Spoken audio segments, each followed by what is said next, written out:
Themelius. Current issue archive about Articles Volume 22 Issue 3 The Messiah who was cursed on the tree by Torley Feldvin. A crucified Messiah is an impossibility. The one hanged on the tree to die is a traitor or a blasphemer. Hanging on the cross, he is accursed by God and men. Such was the priestly doctrine in the days of Jesus, as we have learned from the Dead Sea Scrolls and other early Jewish sources. In Deuteronomy 21:22-23 we find the following law. A man guilty of a capital offense is put to death and you hang him on a tree. You must not leave the body on the tree overnight.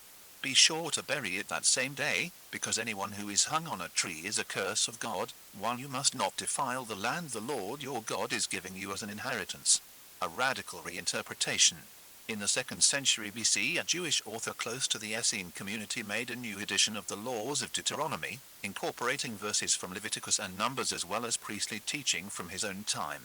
He published this new edition, which included a lengthy section on the temple, as authoritative Torah of God. In 1956 the Bedouins found 2 copies of this work north of the Dead Sea. In this book, today called the Temple Scroll, we meet a radical reinterpretation of these verses from Deuteronomy. If a man informs against his people, 2 delivers his people up to a foreign nation and betrays his people, you shall hang him on the tree so that he dies. On the word of 2 and 3 witnesses shall he be put to death, and they shall hang him on the tree. If a man commits a crime punishable by death, and he defects into the midst of the nations and curses his people, the children of Israel, you shall hang him also on the tree so that he dies. And their bodies shall not remain upon the tree, but you shall bury them the same day, for those who hang on the tree are accursed by God and men. You must not defile the land which I give you as an inheritance. Temple Scroll 64, 6-13. In Deuteronomy it is not clear whether the evildoer should be hanged alive upon the tree or only his corpse after he is executed. Most interpreters do not note that the Hebrew can be translated either is put to death and you thereafter hang him on a tree or is put to death when you hang him on a tree. The Temple Scroll clearly ordains that certain evildoers shall be executed by being hanged alive on the tree. The word tree can mean a tree, a pole or a cross. In rabbinic sources, to hang on the tree primarily means execution by hanging on a pole. Crucifixion would also be considered a form of hanging somebody upon the tree. Earlier, it was held that crucifixion was the capital punishment of the Gentiles, never of the Jews. Crucifixion was invented by the Persians, 3 then taken over by Alexander the Great and his successors, among them the Seleucids in Syria, and later by the Romans. It has therefore been argued that the fact that Jesus was crucified demonstrates that his death was the responsibility of the Romans, not of the Jews. The cry of the Jewish mob that is quoted in the Gospels, "Crucify him," is therefore viewed as unhistoric. As good Jews they should have shouted "Have him killed," or "Have him stoned," but not "Crucify him," hanging on the tree in Jewish tradition. The Israeli scholar Yigal Yadin, who deciphered and published the Temple Scroll some years ago, changed these presuppositions, for Yadin was a renowned archaeologist, general and politician. When Israeli forces entered the West Bank during the Six-Day War, he ordered a special unit to search the antique dealers in Bethlehem and Hebron to find the scroll he suspected one of them was hiding. The dealer nicknamed Kando brought forth a 9-meter-long scroll hidden in a box below the floor tiles. Yadin and others 5 have shown that this interpretation of Deuteronomy 21 by the Temple Scroll reflects Jewish priestly halakha, legal interpretation, from the early 2nd century BC to the fall of the Temple, which ordains that the one who is guilty of national treason or blasphemy 6 shall die by being hanged upon the tree. A sinner of this kind should be killed in the most awesome way, by being hanged on the tree before his people, whom he has betrayed, and before God, whom he has blasphemed. And while he is hanging on the tree he is, according to the word of the Torah, accursed by God and men. Traces of this exegesis are found both in rabbinical literature and early Aramaic translations of the Bible. 7. Not only the Essenes, but probably also the other priestly group, the Sadducees, held this position. They were the party in power and the rulers of the temple in the days of Jesus. It is doubtful that the layman's party, the Pharisees, shared this tradition on how the blasphemer should be killed. Their successors, the rabbis, prescribed that a blasphemer shall first be killed by stoning, and then be hanged on the tree. 8. But the Pharisees would also view one crucified as being cursed by God according to the word of the Torah. History shows that on a few occasions crucifixion or execution by hanging on the tree was indeed practiced by Jews. Joshua executed the king of Ai by hanging him, possibly alive, on a tree, Jos 8:29. According to Numbers 25:4, the foremost idolaters among the Israelites should be killed 9 before the Lord in view of the sun, so that the Lord's fierce anger may turn away from Israel. Crucifixion probably became Jewish custom in the Maccabean period, influenced by the practice of the Seleucid overlords in Syria. Antiochus Epiphanes used crucifixion in his persecution of Torah-obedient Jews in Judea. Josephus, Antiquities Zi 256, As. Mos 8:1. In 162 BC, the Hellenizing high priest, Alcimus, had 60 pious Jews executed by crucifixion, among them the priestly scribe Hosea ben Joza. 10. In the aftermath of a revolt in 90 BC in which the Pharisees allied themselves with the Syrians, cf. The phrase delivers his people up to a foreign nation and betrays his people in the temple scroll, King Alexander Jannaeus crucified 800 Pharisees in Jerusalem. Josephus, Wars I 97, 113, Antiquities Zi 380. According to Yadin, another Qumran scroll, the commentary on the Book of Nahum, lauds Jannaeus for this deed, which followed the priestly tradition of law. 11. According to rabbinical sources, the leader of the Sanhedrin, Shimon ben Shetta, had 80 witches from Ashkelon hanged on the tree some 2 decades later. 12. In light of this, the cry "crucify him" is exactly what we should expect of the Sadducean leaders, the chief priests and their officials. JN 19:5. The high priest had torn his garments when he heard Jesus talking about himself as the heavenly Son of Man seated on God's right hand. He has spoken blasphemy. 13. After Jesus raised Lazarus from the dead, the Sadducean high priests viewed Jesus as a threat against the temple and the people. JN 11:46-50. And they, the chiefs of the temple, certainly perceived Jesus saying that he could rebuild the temple in 3 days. JN 2:19 with parallels. 14. As blasphemy or national treason. Consequently, they deemed him as one who should be hanged on the tree. According to political reality, this had to be implemented by the Roman rulers of the land. When it was not in their own power to hang the blasphemer on the tree, they pressured Pilate to do it. For the chief priests, a Roman crucifixion would certainly fall within the category to hang on the tree. At this point in the argument, it must be remarked that it is historically incorrect to make the Jewish people as such responsible for the execution of Jesus. Those responsible were the Sadducean temple leadership together with the Roman authorities. Neither is it plausible that those Jerusalemites who greeted Jesus with Hosanna when he entered the city were the same who later shouted "Crucify him." It was a group handpicked by the high priests who shouted "Crucify him." It is a sad aspect of church history that these verses have been misused to justify antisemitism and persecutions of the Jewish people. Preachers must be on guard against generalizing derogatory statements such as "the Jews rejected Jesus." The Jews did not understand that Jesus was sent by God. Jesus reacted against the legalistic views of the Jews. A Messiah should not hang on a cross, accursed by God and men.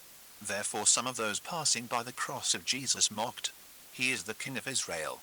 Let him come down now from the cross." The one who was crucified and cursed could not have been the Messiah.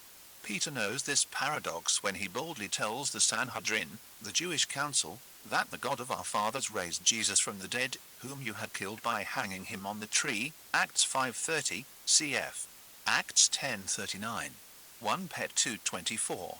So does Paul, who preaches a crucified Messiah, a stumbling block to Jews and foolishness to Gentiles. 1 Cor 1:23. And in Galatians 3:13 he puts forward a daring claim, the Messiah redeemed us from the curse of the Torah by becoming a curse for us, for it is written, "Cursed is everyone who is hung on a tree." We note that both Peter and Paul used the phrase "hang on a tree," which we know from Deuteronomy and later Jewish interpretations.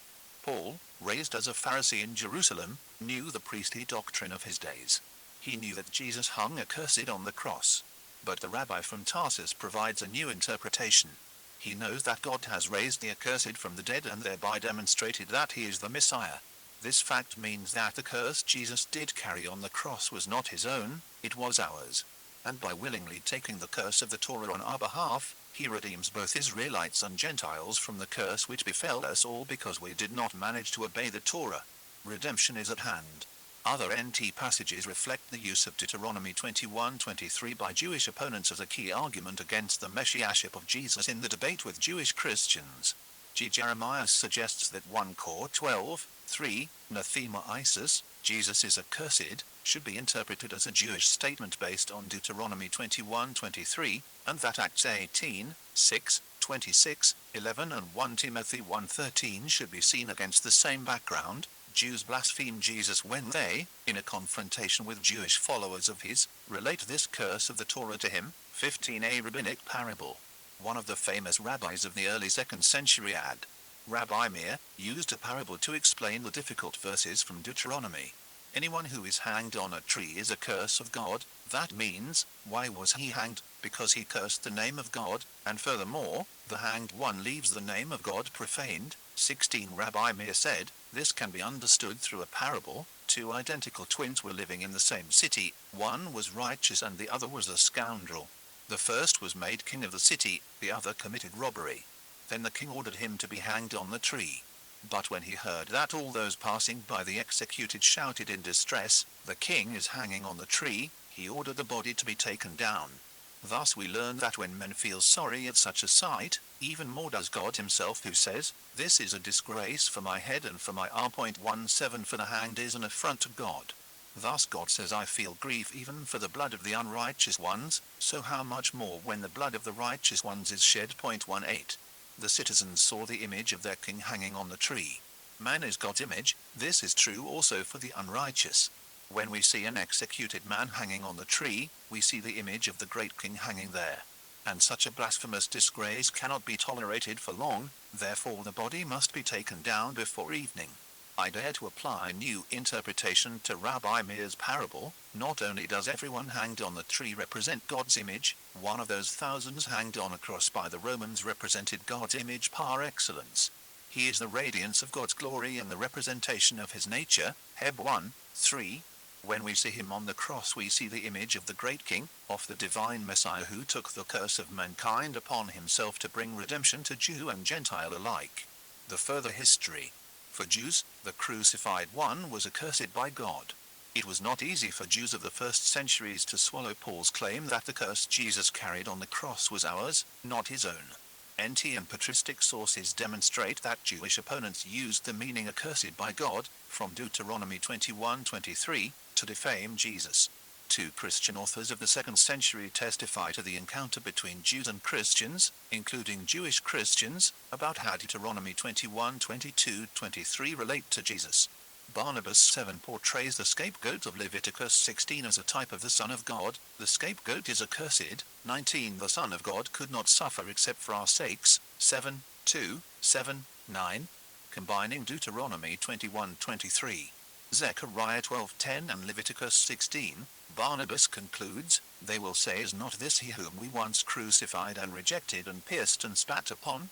Of a truth it was he who then said that he was the Son of God. 7:9. In dialogue with Trypho chapters 89-96, Justin, a 2nd century native of Samaria, treats this theme at length. 20 and 32, 1 and 89. 1 He quotes the Jewish objection in the mouth of Trypho, but this so-called Messiah of yours was dishonorable and inglorious, so much so that the last curse contained in the Torah of God fell on him, for he was crucified, but whether the Messiah should be so shamefully crucified, this we are in doubt about. For whosoever is crucified is said in the Torah to be accursed. Deuteronomy 21:23 seems to be the ultimate argument of the Jews against the Messiahship of Jesus. This argument is so heavy that Justin, with one short exception, falls short of repeating Paul's claim that Jesus was indeed under a real curse on the cross. In chapters 89-94 Justin, probably using an earlier Christian tradition, uses different OT passages to show that Jesus was only seemingly accursed on the cross. 21 In chapters 95-96, he elaborates the argument from Galatians 3, the whole human race is found to be under a curse. The Father of all wished the Messiah for the whole human family to take upon him the curses of all. He suffered these things on behalf of the human family, as if he were accursed. In chapter 96, Justin provides yet another interpretation of the phrase cursed is everyone that hangs on a tree. The crucified one was not really cursed by God, but the Torah foretold that the Jews would curse the Christians and Christ himself in their synagogues. This last claim could have a double reference: Jewish opponents who attributed the curse of Deuteronomy 21 to Jesus, and the curse against the heretics, Birkat HaMinim, which was inserted into the standing prayer about AD 80.22. A main reason for this innovation was the high number of Jewish Christians who frequented the synagogue. After the fall of the temple, it was important for the successors of the Pharisees to guard the doctrine and exclude from the synagogue Jewish Christians and other heretics. The saying of Jesus, "They shall expel you from the synagogue," John 16:2, foresees this painful development. The word of the evangelist, "For already the Jews had decided that anyone who acknowledged that Jesus was the Messiah would be expelled from the synagogue," John 9:22, refers to Birkat HaMinim. When John writes his gospel, this curse is already reality, and he sees this contemporary curse and the Judean establishment's rejection of Jesus 60 years earlier as two aspects of the same matter. Evidence from Matthew, Acts and Josephus indicates that Pharisaic-influenced synagogues were open to Jewish Christians at least until the fall of the temple. The relation between church and synagogue has a long and painful history. The first separating fences were put up from the side of the rabbis against Jewish Christians. Birkat HaMinim was the first step in a development which marginalized Jewish Christians within the people of Israel. The second Jewish revolt under Bar Kokhba, the son of the star, a messianic designation, cf. New 24:17, brought the next step.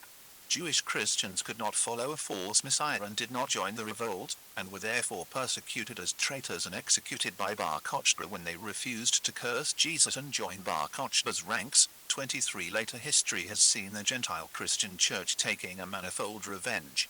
At the time of Justin there were still thousands of Jewish Christians in Roman Palestine and the neighboring countries, believers who kept the Torah and the Sabbath and circumcised their children while they witnessed to their kinsmen about Jesus as the divine Messiah. Today also the church must meet the people of our Lord. We should listen sensitively to their objections to the messiahship of Jesus without hiding our conviction that all the scriptures do point to him, and that the gospel is the power of God for salvation, first for the Jew, then for us Gentiles. Paul and Justin provide us with good examples in this encounter. One Christian interpreters, and Jewish ones until the time of Justin, usually regard the phrase Killut Elohim as a subjective genitive, a curse of God, and translate it accursed by God. Jewish traditions recorded from the Mishnah, Siad 220, onwards have read the phrase as an objective genitive, an affront to God, so also recently Tanakh. The Holy Scriptures. The New JPS translation according to the traditional Hebrew text. Philadelphia, Jerusalem, 1985. Early Jewish sources see a double meaning in these words. In light of Acts 22:28, do not curse God. The verse from DT also carries the meaning hung on the tree is, the one, cursing, blaspheming, God. Among them is the Temple Scroll, which probably understood the Deuteronomic Killut Elohim both as cursing God and Israel, and being accursed by God and men. To this sentence is an interpretation of Lev 19:16.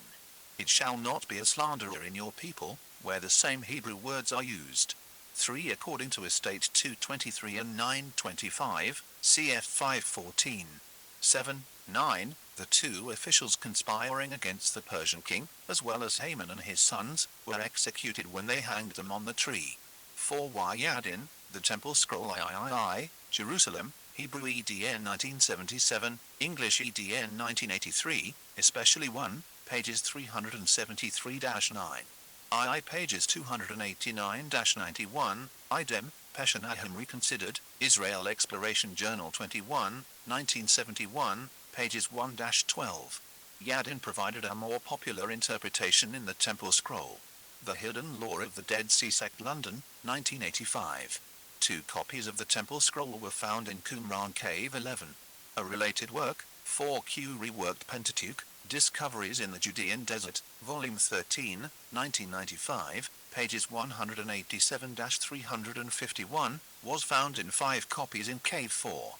The Temple Scroll was probably not the authoritative Torah of the Qumran community as proposed by Yadin. It lacks the distinctive terminology characteristic of books authored by this sect. It was known by the community, but rather derives from related circles. 5M Hengel, Crucifixion in the Ancient World and the Folly of the Message of the Cross, London, 1977, especially pages 84-5, J.M. Ford, Crucify Him and the Temple Scroll, Expository Times 87, 1976, pages 275-8, J.A. Fultzmeyer, Crucifixion in Ancient Palestine. Qumran literature, and the New Testament. Catholic Biblical Quarterly 40, 1978, pages 493-513, D. Halperin. Crucifixion, the Nahum Pesha, and the Rabbinic Penalty of Strangulation. Journal of Jewish Studies XXXII, 1981, pages 32-46, J. M. Baumgarten. Hanging and Treason in Qumran and Roman Law. Eretz Israel 16, 1982, pages 7-16, D. R. Schwartz, Studies in the Jewish Background of Christianity, 2 Bingen, 1992, pages 81-8. H. W. Kuhn summarizes the discussion and includes a short survey, Die Bedeutung der Qumran-Text für das Verständnis des Galaterbriefs, in New Qumran Text and Studies. Proceedings of the First Meeting of the International Organization for Qumran Studies, Paris 1992, ed. G. J. Brook, Leiden, 1994, pages 169-221. 6. In contrast to Yadin, I tend to interpret the phrase a crime punishable by death in the Temple Scroll as including blasphemy. DT 13 and Lev 24 prescribe capital punishment for sorcerers and those preaching apostasy. The Temple Scroll, which interpreted the verses from DT 21, 22, 23 in light of DT 13, Lev 24 and X 22, 28, probably shared with other early sources the understanding that Kilalat Elohim also means cursing God. The tradition that 80 witches were executed by hanging on the tree c. 70 BC, see below, as well as the NT evidence, make it probable that the Temple Scroll also had the sin of blasphemy in view. If, however, the Temple Scroll only referred to treason and not to blasphemy, other Jewish sources which connect cursing God and hanging on the tree yet provide a background for NT texts about the crucifixion of Jesus. 7. Targum to Ruth 170. Naomi said, "We have 4 death penalties for the guilty: throwing of stones, burning by fire, death by the sword, and hanging on a tree." Targum Jonathan to Nu 25, 4, "And you shall hang them before the word of the Lord upon a tree towards sunrise, and at sunset you shall take them down and bury them." Targum Neaphiti to Nu 25, 4, "And the Lord said to Moses, Take all the chiefs of the people and set them up in a Sanhedrin before the Lord and let them become judges. Every one who is guilty of death they shall hang on a pole and bury his corpse at sunset." We note that the tradition of Neaphiti reflects a period when the Sanhedrin had capital jurisdiction, cf. JN 1831, Acts 7:57-58. Similarly, the rabbinic commentary Sefer on Nu 25, 4, "And expose them before the Lord in view of the sun, and appoint judges, you shall hang the sinners on the pole in view of the sun." All these sources use the verb lb, which some scholars understand as crucify, others as impale hang. Baumgarten, hanging, argues that the word relates to hanging, not crucifixion. A problem with his interpretation is that hanging by gallows is not attested in the region in the centuries BC, while crucifixion is. C.M. Hengel, Rabbinisch Legend und Verfahrensgeschichte, Chemie und Bestätigung und Diachtzighetzen von Askelon, Heidelberg, 1984, pages 27-36, Kuhn, Die Bedeutung des Qumran-Text, page 171, pages 179-80. The Targums to Estate 514, which reflect capital punishment as practiced by the Romans in the 2nd and 3rd centuries clearly understand the hanging on the tree, Elaba, which Haman planned for Mordecai and suffered himself, as crucifixion. In Jewish sources the primary meaning of the Aramaic Ilibra al-Balkei Issa, which renders the Hebrew Tala al-Ha, is to hang somebody on a pole with their arms tied around it. The phrase does not in itself indicate whether the culprit is killed before he is hanged on the pole. The origins of the traditions on hanging on the tree go back to the time when the term referred to crucifixion. When the Jewish sources were written down from the 3rd century onwards, most of them relate the term to hanging. The specific meaning crucify is clear in the Esther Targums and Christian Aramaic traditions, in Syriac and in Christian Palestinian Aramaic, as well as a number of Talmudic references, see Halperin, Crucifixion, pages 37-40. 8. The commentary Sefer on DT 21, 22, 23 relates the passage from DT to the blasphemer, but states that the culprit should first be put to death and then hanged on the tree. Similarly, Mishnah Sanhedrin 6.4, all that have been stoned must, thereafter, be hanged. 9. The exact meaning of the verb used here is not clear to us. Proposals include, to expose the culprit with broken limbs or hang him on the pole. For the latter, cf. the Targumic versions quoted in N7. 10.1 Max 7.16, Josephus, Antiquities ZI 396, Genesis Rabbah 65, 22, Midrash Tehillim Tapiz 11, 7, cf. Eastorfer, Jerusalem und Romaim Zetal to Jesu Christi, Ben, 1957, pages 123-32. The wording of Genesis Rabbah and Midrash Tehillim clearly describes crucifixion. 11 Faulkner I6-8, which comments on the Lion of Nah 2:13. Parts of the text are missing, but according to Yadin it could be reconstructed like this. Its interpretation concerns the furious young lion, equals Janneus, who, found, though seeking smooth things, equals the Pharisees, guilty of a crime punishable by death, and hanged men alive, on the tree as is the law, in Israel from of old. 12 Mishnah Sanhedrin 6, 4, Talmud Yerushalmi Haryega 2, 2, Sifra to DT 21-22.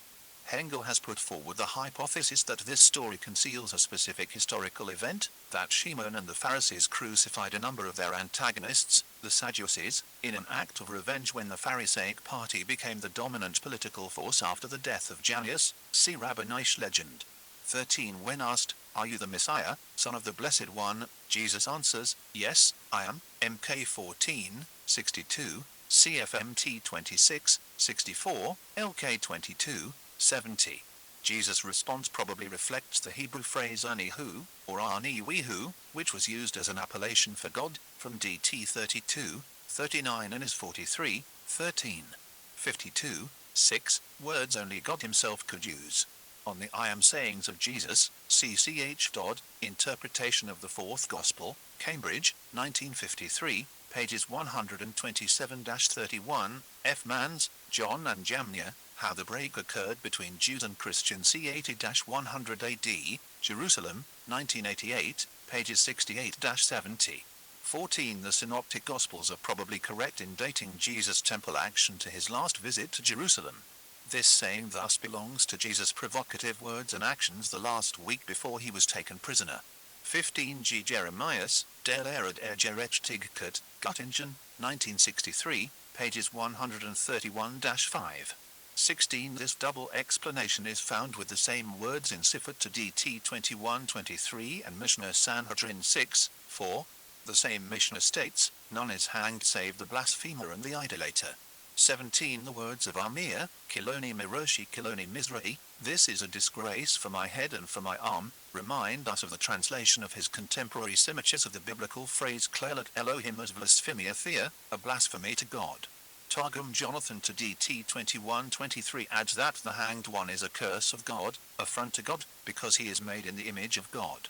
This tradition explains why, according to other sources, the hanged one leaves the name of God profaned, as stated in Midrash Tanaim, Sifra and Mishnah Sanhedrin. 18 Midrash Tanaim to DT 21-23. Parallels in Mishnah Sanhedrin 9, 5, Tosef to Sanhedrin 9, 7, Talmud Bavli Sanhedrin 46b. 19 The word for accursed is Picateritus, the same word used by Paul in his dynamic rendering of DT 21-23, cf. LXX to DT 27-26. Co. Scarsorn, The Proof from Prophecy. A study in Justin Martyr's proof text tradition, text type, provenance, theological profile, Leiden 1987, pages 118, 309, 397. 20 C. Scarsorn, The Proof from Prophecy, pages 216-20, 238. 21 The argument goes, when Moses made an image of the serpent in the desert, he suspended one of God's commandments, X 20, 4. In a similar way, the law, DT 21-23, will be suspended at the realization of this type, namely when Jesus is nailed to the tree. By fixing the serpent to a type of the cross, Moses proclaimed that death was to come to the serpent, GN 3, through the cross, Scarsorn.